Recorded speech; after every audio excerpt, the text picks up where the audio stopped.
सूत जी बोले, हे ऋषियों, मैं और भी एक कथा सुनाता हूँ, उसे भी ध्यान पूर्वक सुनो।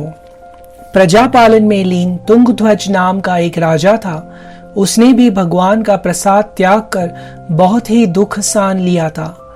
एक बार वन में जाकर वन्य पशुओं को मारकर वह बड़ के पेड़ के नीचे आया। वहां उसने ग्वालों को भक्ति भाव से अपने बंधुओं सहित सत्यनारायण भगवान का पूजन करते देखा। अभिमानवश राजा ने उन्हें देख कर भी पूजा स्थान में नहीं गया और ना ही उसने भगवान को नमस्कार किया। ग्वालों ने राजा को प्रसाद दिया, लेकिन उसने वह प्रसाद नहीं खाया और प्रसाद को वहीं छोड़ वह अपने नगर को चला गया। जब वह नगर में पहुंचा तो वहां सब कुछ तहस महस हुआ पाया तो वह शीघ्र ही समझ गया कि यह सब भगवान ने ही किया है। वह दोबारा ग्वालों के पास पहुंचा और विधि पूर्वक पूजा करके प्रसाद खाया तो श्री सत्यनारायण भगवान की कृपा से सब कुछ पहले जैसा हो गया।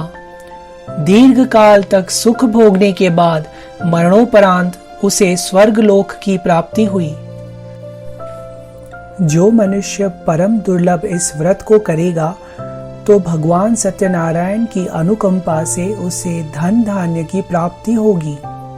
निर्धन धनी हो जाता है और भयमुक्त हो जीवन जीता है।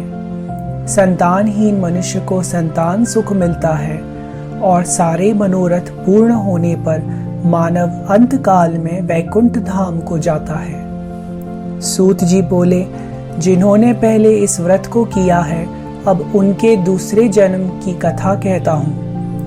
वृद्ध शतानंद ब्राह्मण ने सुदामा का जन्म लेकर मोक्ष की प्राप्ति की। लकड़हारे ने अगले जन्म में निषाद बनकर मोक्ष प्राप्त किया। उल्कामुख नाम का राजा दशरथ होकर वैकुंठ को गए। साधु नाम के वैश्य ने मोरध्वज बनकर अपने पुत्र को आरे से चीरकर मोक्ष पाया।